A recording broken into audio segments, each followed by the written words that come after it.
¿Sabía usted que Yamaha originalmente fabricaba pianos?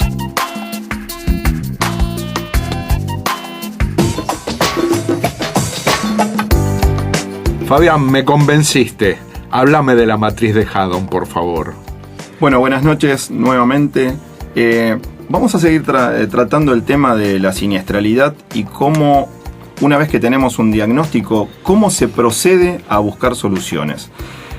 Hubo un famoso investigador en temas siniestrales, un tal Haddon, que generó lo que se llama la matriz de Haddon, que lo que hace, a ver, imagínense, trate de dibujarlo, en lo que son las columnas, divida en lo que son los factores que generan la siniestralidad. El factor humano, el factor vehículo y el equipo que se está manejando, y lo que es el entorno. Esos son las columnas.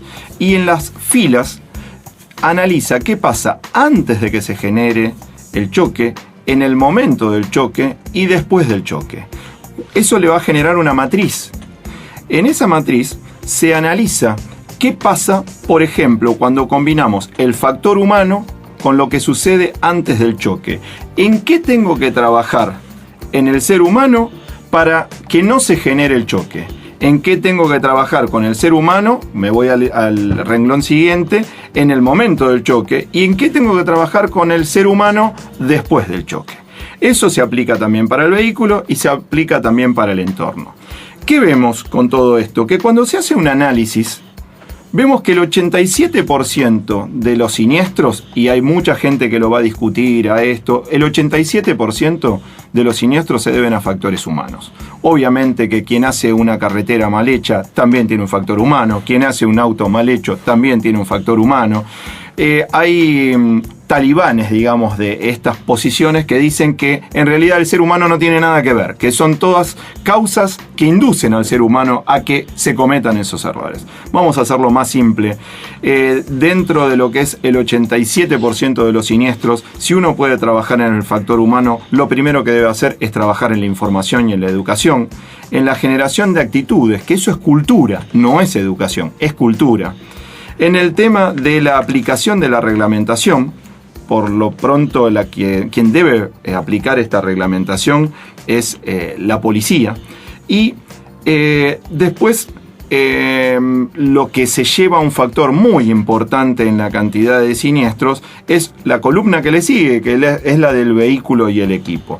¿En qué tengo que trabajar antes que suceda el siniestro en la parte del vehículo? Tener un buen estado técnico del vehículo, o sea que todo esté funcionando correctamente, luces, frenos, la maniobrabilidad, el control de velocidad, pero que también tenga tecnología aplicada a ese auto.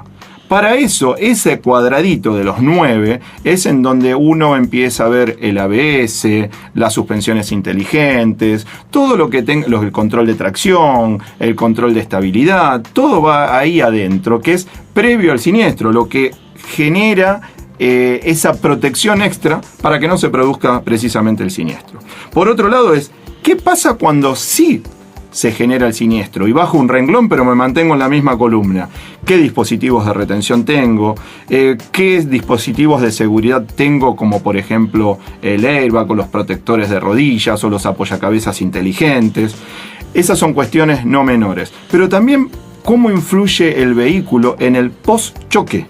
¿Qué tanta facilidad tengo de acceso? ¿Cómo puedo trabajar para estricar a una persona? O sea, para inmovilizarla, para sacarla. Acá hemos tenido un famoso vehículo que todavía está en producción, que contrariando todo lo que es el sentido común, cuando se activa el airbag, y si se activaron los airbags es porque hubo un siniestro muy importante, se deberían abrir todas las puertas del vehículo, se deben destrabar todas las puertas, justamente para esta tercera fase, que es el post-choque referido al automóvil. Bueno, las puertas quedan trabadas, con lo cual Haddon, si se levantara de la tumba, se volvería a morir, pobrecito, porque este cuadradito se lo llevaron a marzo. Por otro lado, también tenemos todo lo relativo al entorno. Entonces, ¿qué tengo que hacer previo al choque? Y tengo que hacer rutas que tengan un estado de banquinas, del propio asfalto, que sean en lo posible autopistas, no tanto semiautopistas. Ese tipo de cuestiones van a evitar el siniestro. ¿Qué pasa en el momento del choque? Yo tengo choques, por ejemplo, un caso típico para que lo entiendan. Vengo por una autopista, tengo que salir y resulta que por una mala maniobra me choco de frente con la isleta que separa el carril troncal de la bajada. Eso vamos a verlo comúnmente en la Argentina, que tiene un bidón naranja, que adentro de ese bidón hay agua. ¿Saben que hay en Europa? Un sistema que se llama de narices, que tienen una especie de amortiguadores, muchos de ellos neumáticos, otros hidráulicos, que en el caso de impacto se comprimen y devuelven la energía, lo vuelven para atrás al vehículo, o tienen una deformación plástica que absorben gran cantidad de energía. Eso es en el momento del choque.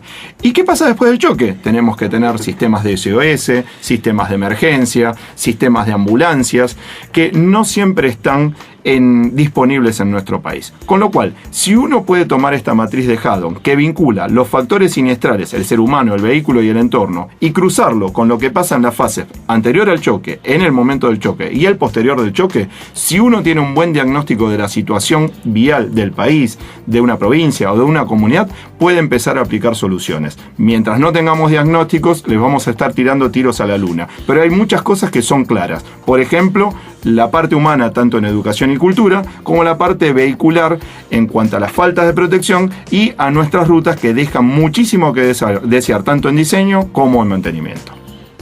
Estoy convencido como cuando arranqué presentándote, Fabián. Gracias por el tema, me parece muy interesante, muy explicativo y sobre todo, en tus palabras, esclarecedor. En el próximo bloque vamos a debatir sobre uno de los temas que se trataron en este programa. A diferencia del ingeniero Garibaldi, yo voy a dejar que sea una sorpresa.